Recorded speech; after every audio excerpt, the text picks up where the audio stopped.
Sir Posani Krishna Murali అరెస్ట్ని మీరు ఎలా చూస్తారు? ఇదంతా కక్ష సాధింపు అంటారా, లేకపోతే గతంలో చేసిన పాపం పడింది అనుకోవాలా? ఇక్కడ ఒక అంశం అండి. ఈ యొక్క భూత పురాణం రామ్మోహన్ రావు గారు నేను ఏదైతే మాట్లాడాలనుకున్నానో అది చెప్పారు. ఎందుకంటే వంశీని కొడాలి నాని పెంచి పోషించిన తెలుగుదేశం పార్టీ వాళ్ళు సామాన్యమైనటువంటి వ్యక్తుల్ని ఎమ్మెల్యేలుగా వంశీకి అయితే ఎంపీ సీట్లు ఇవ్వడం ఇవన్నీ చూసాం.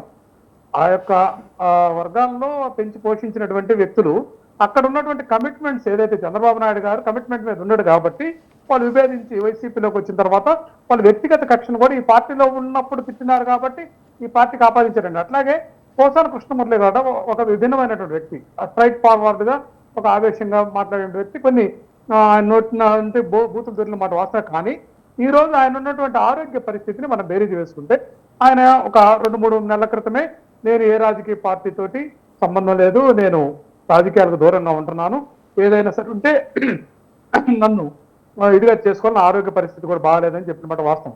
ఈ రోజు ఆయన గొంతు ఆపరేషన్ చేయించుకొని రెస్ట్ లో ఉన్నటువంటి వ్యక్తిని అమానవీయంగా ఏదో ఒక పెద్ద దేశద్రోహ కుట్ర చేసినట్లు, లేకపోతే ఇప్పుడు 9 నెలల కాలంలో చేయింది అప్పటికప్పుడు. ఎందుకంటే ఇది ఒక ఎపిసోడ్, ప్రతి నెల ఒక క్వార్టర్ గాను లేకపోతే హాఫ్ మంత్ 15 days గాను వీళ్ళు తీసుకున్నటువంటి అంశంలో డైవర్షన్ పాలిటిక్స్ లో భాగంగా వంశీ అయిపోయింది. మరలా ఇక్కడ పోసాని కృష్ణమురళిని ఎన్నుకున్నారు. ఇక్కడ ఒకటేనండి, ఈ రాష్ట్రంలో వీళ్ళు అలివిగానే హామీలు ఇచ్చినటువంటి విషయం వాస్తవం.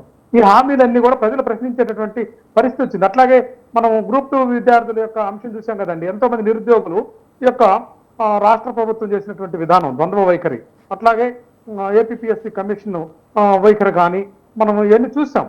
ఈ పరిస్థితుల్లో ఇక్కడ తీవ్రమైనటువంటి వ్యతిరేకత వస్తుంది. కాలర్ పట్టుకోమని చెప్పినటువంటి వ్యక్తులు ప్రశ్నిస్తానన్నటువంటి పవన్ కళ్యాణ్ ప్రశ్నించకపోగా మౌనం దాల్చడం ఇవన్నీ చూస్తా ఉన్నాం. అట్లాగే ఇక్కడ లా అండ్ ఆర్డర్ ఫెయిల్ అయిందనే దానికి సంకేతం సాక్షాత్ ఉప ముఖ్యమంత్రి, నేను హోంమంత్రిని అయితే బాగుంది రామారావు గారు